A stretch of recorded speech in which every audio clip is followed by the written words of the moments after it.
M'dzina la Atate ndi la Mwana ndi la Mzimu oyera. Amen.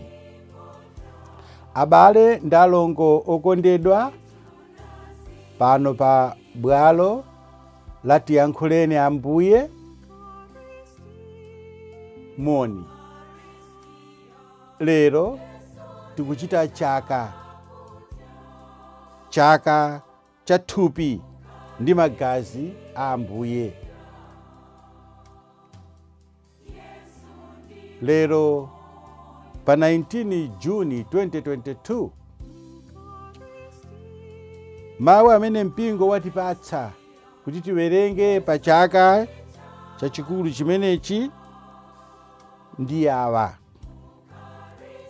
Mawu oyamba achokera m'buku la Genesis 14 ndime 18 mpaka na 20. Amene akutiwerengera mawu oyamba ndi Daniel Tambala kuchokera ku Likulezi Catholic Boys Secondary School mu Archdiocese ya Blantyre.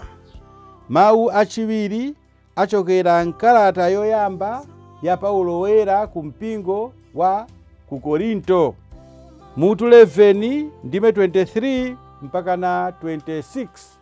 Amene akutiwerengera mawu achiwiri ndi Stewart Korea kuchokera ku Catholic Boys Secondary School mu Archdiocese ya Blantyre. Ndipo mawu amthenga woyera achokera m'buku la Luka mutu 9 ndime 11 mpaka na 17. Ndipo amene akutiwerengera mthenga wabwino komanso kutigawira mawu ndi Father Joseph Kimu, a director a Radio Maria Malawi kuchokera mu Diocese ya Mangochi. Mawu oyamba. Mawu a buku la Genesis mutu 14 ndime 18 mpaka 20. Ndipo Melkizedeki mfumu ya ku Salemu, wansembe wa Mulungu wopambana zonse, adabwera kwa Abrahamu atatenga buledi ndi vinyo. Adadalitsa Abrahamuyo adati, Mulungu wopambana zonse, mlengi wakumwamba ndi dziko lapansi, akudalitse iwe Abrahamu. Atamandike Mulungu wopambana zonse, amene adakupatsa mphamvu zogonjetsera adani ako onse. Pamenepo Abrahamu adapereka kwa Melkizedeki chigawo chachikhumi cha zinthu zonse zimene adalandira. Mawu a Ambuye.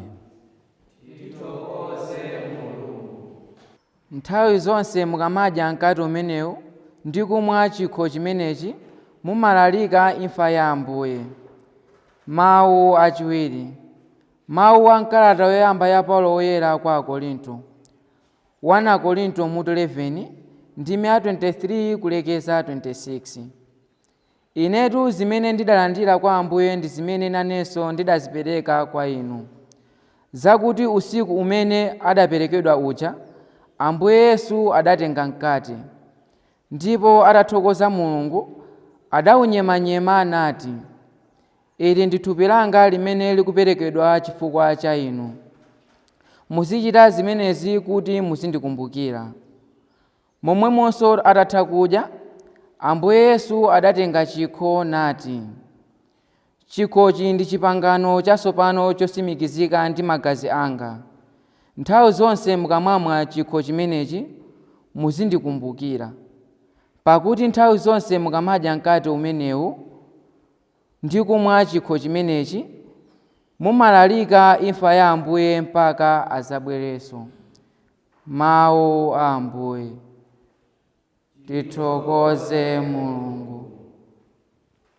Ambuye akhale nanu. Mawu a mthenga woyera monga adalembera Luka mutu 9 ndime 11 mpaka na 17.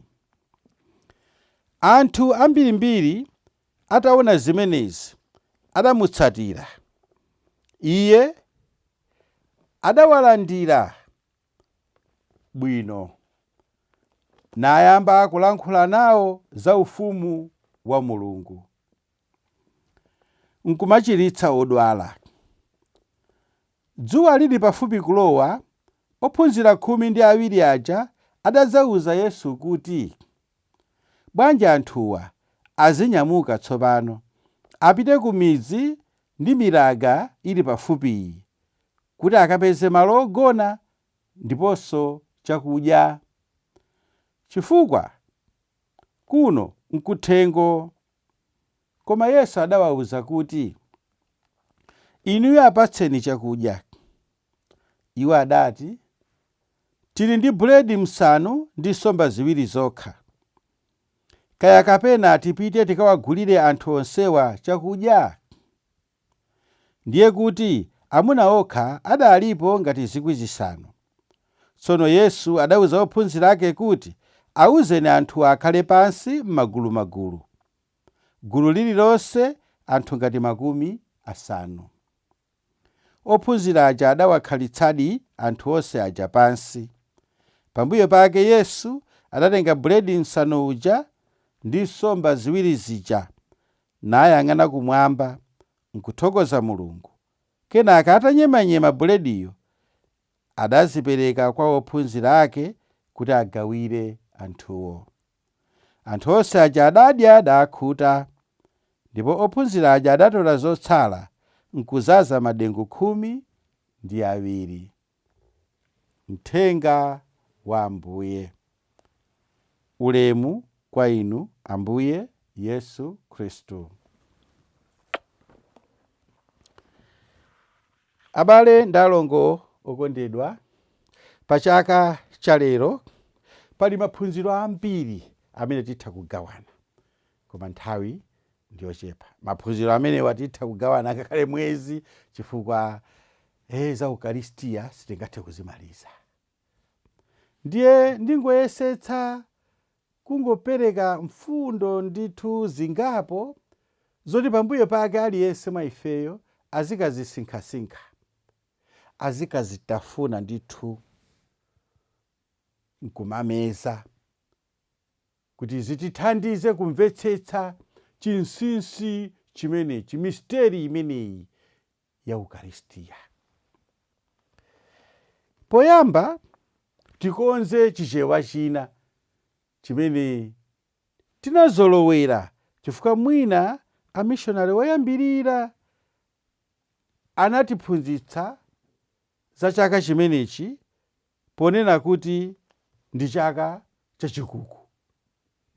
Ayi, pambali inanso titha kunena kuti kuchitchula chaka ichi chaka chachikuku nkunyozetsa, nkupeputsa chakachi. Chakachi si chachikuku ayi. Mukaona paliponse pamene pakulembedwa za chakachi, akunena kuti chaka cha thupi ndi magazi a Ambuye. Mukaona kapena mu ordo akunena kuti Sunday of the body and blood of Christ.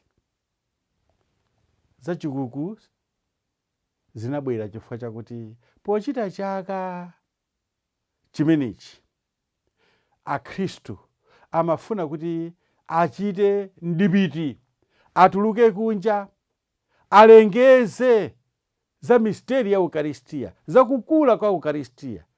Ndiye potinanga akatenga chimonstrasi chija mmene amayika Ukaristia muja ndikumayenda nawo, amafunanso kuti alemekeze koposa ndikupanga ngati chikuku. Ndiye anthu aliyo chaka cha chikuku. Chabwino, titakonza zimenezo, tiyeni ndanena kuti tingotenga apo maphunziro akuluakulu ngati ndingathe kuyerekeza ngati mapilisi, koma makamaka ngati makapsulu. Chifukwa phunziro lililonselo lokhuza Ukaristia ndi lofunika ndithu kulitafuna, ndi lofunika ndithu kulitambasula. Poyamba tidziwe kuti Ukaristia ndi chithime cha moyo wa Chikhristu. Ukaristia ndi chithime cha moyo wa Chikhristu. Ndipo tidziwe kuti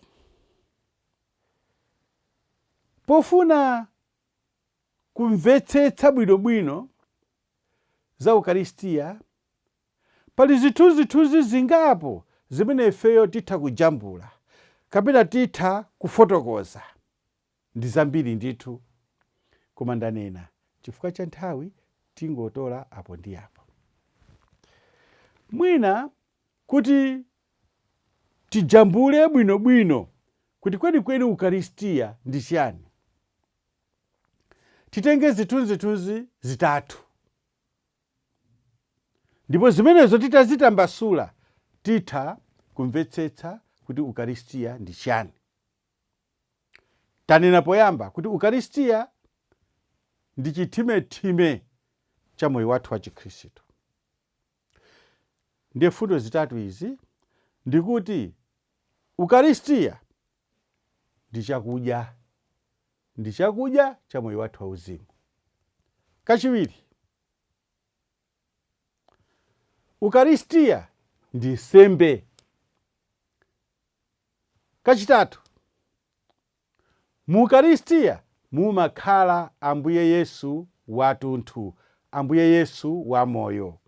Ndiye mfundo zitatu zimenezo ndi zimene zitha kutithandiza kuzama ndithu kwambiri pofuna kumvetsetsa Ukaristia. Tiziwenso ichi, abale ndi alongo anga okondedwa, kuti pa nsembe ya Ukaristia iliyonse pamachitika mulakuli. Pamachitika mulakuli. Ndiye kuti chimene poyamba chimaoneka ngati ka buledi chabe, pambuyo pake chimene chija si bulediso, pambuyo pake pamene wansembe wanena dalitso pa Ukaristia paja ndikuupatula, pamenepo si buledi wosowamba ayi. Buledi uja wasanduka thupi lenileni la Ambuye Yesu. Chifukwa iyeyo ananena kuti ili ndi thupi langa. Sananene kuti izi zikhala ngati zofanana ndi thupi chani. Ili ndi thupi langa. Vinyonso chimozimozi, pamene vinyo uja wadalitsidwa ndi kupatulidwa, salinso vinyo ngati mmene analili poyamba ayi. Tsopano ndi magazi a Ambuye Yesu.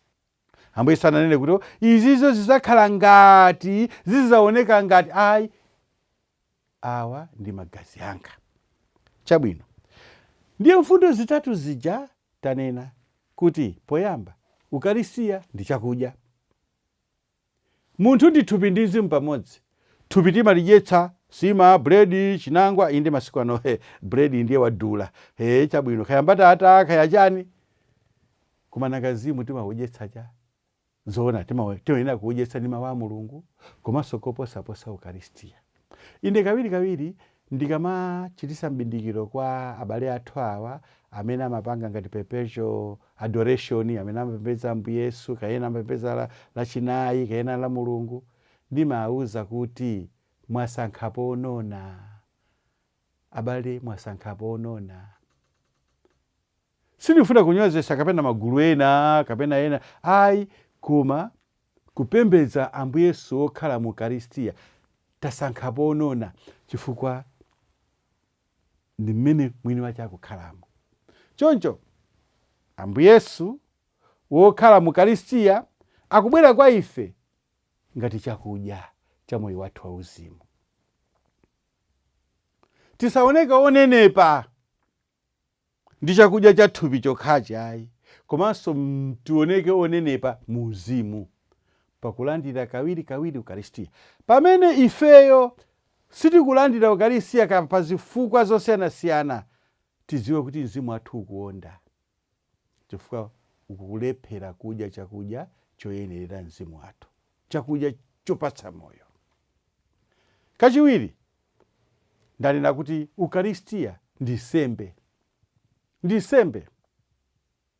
Ndipo ndi nsembe yapamtanda, imene inafafaniza nsembe zina zonse zakale. Ndi nsembe. Motero kuti ifeyo tikamapita kukalandira Ukaristia, kukapereka nawo Ukaristia, tiziwe kuti tikupereka nsembe. nsembe yokhululukira machimo athu. Ndipo tikhulupirire chimenechi kuti Ukaristia ndi nsembe.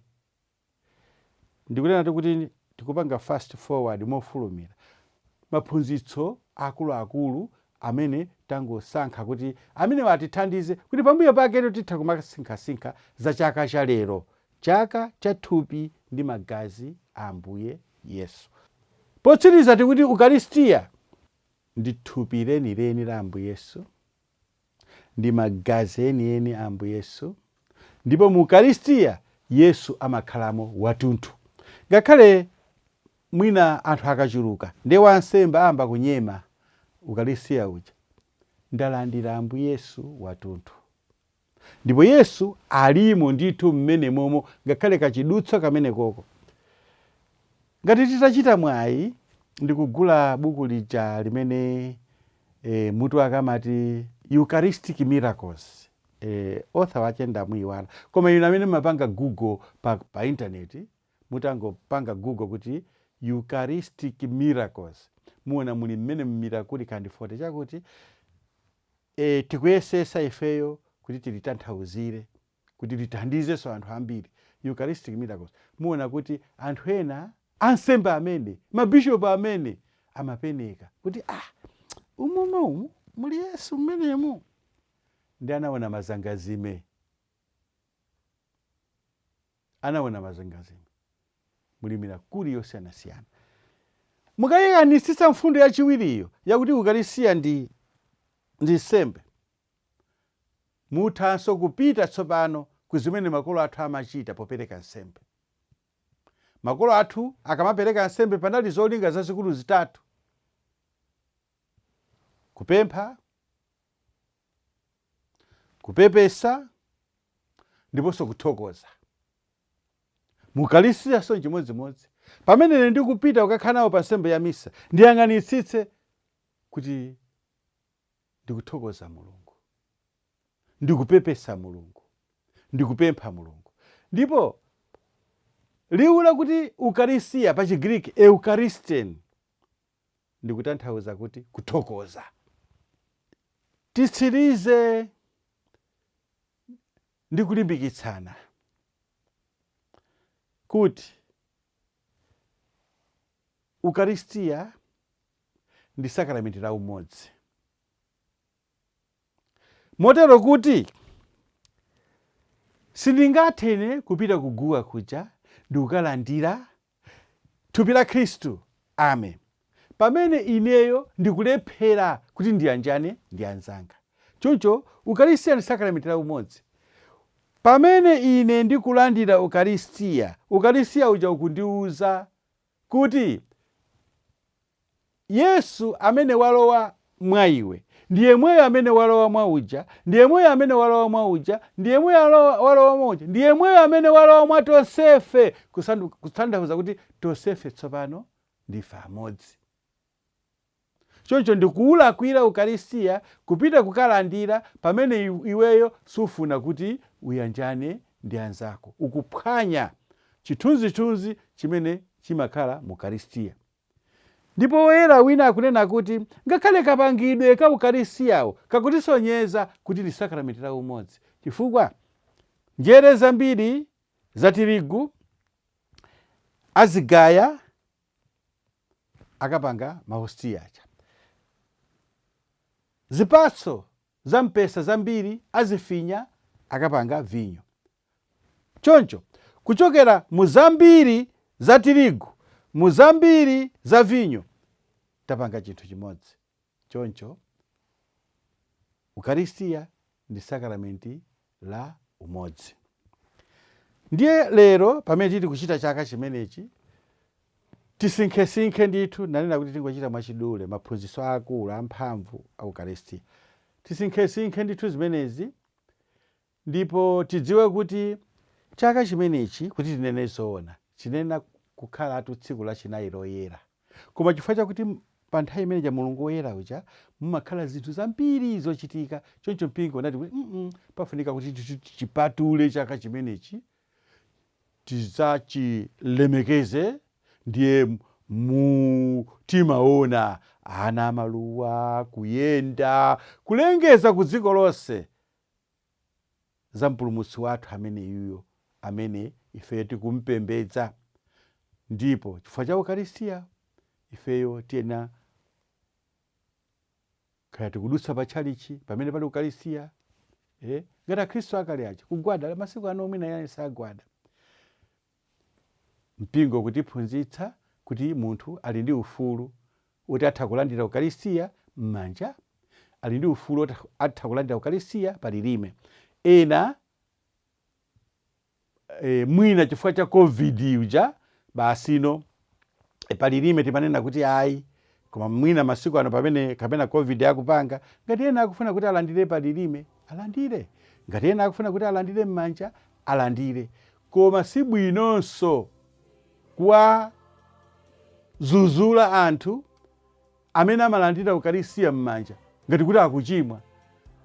Nanga poti Ukaristia oyamba umene amagawana akhristu oyambirira amalandira m'manja. Zakulandira Ukaristia palilime zinabwera pambuyo pake. Tsono si bwino kunena kuti amene akulandira Ukaristia palilime ndi akukhoza, kapena amene akulandira Ukaristia m'manja ndi akukhoza. Ayi, aliyense alandire Ukaristia mmene iyeyo akumverera. Ndiye mgwazo wathu ukhale wozifunsa lero pamene tikuchita chaka chimenechi cha thupi ndi magazi a Ambuye, kuti kodi ndimakhala ndi njala yofunafuna kuti ndilandire Ukaristia. Alipo ena atha kukhala miyezi osalandira Ukaristia koma osamva china chilichonse, koma njala ine ndimakhala nayo. Ndipo tipemphe chaulere choti tizifunse kuti nanga ndikamalandira ndimalandira mu mtima mwanga muli mokonzeka, muli moyenera, kapena ndimangopita basi ukalandira ngati kuti ndikukalandira mabisiketi kapena maswiti. Amen. Madalitso a Mulungu wamphamvu zonse, Atate ndi Mwana ndi Mzimu Woyera akutsikireni nonse ndi kukhala nanu nthawi zonse. Amen. Mukusinkhasinkha kwathu lero pabwalo limene latiyankhuleni Ambuye munali ndine Bambo Joseph Kimu, ndipo ndikuti chauta azitamandika nthawi zonse. Ukaristia, Yesu ni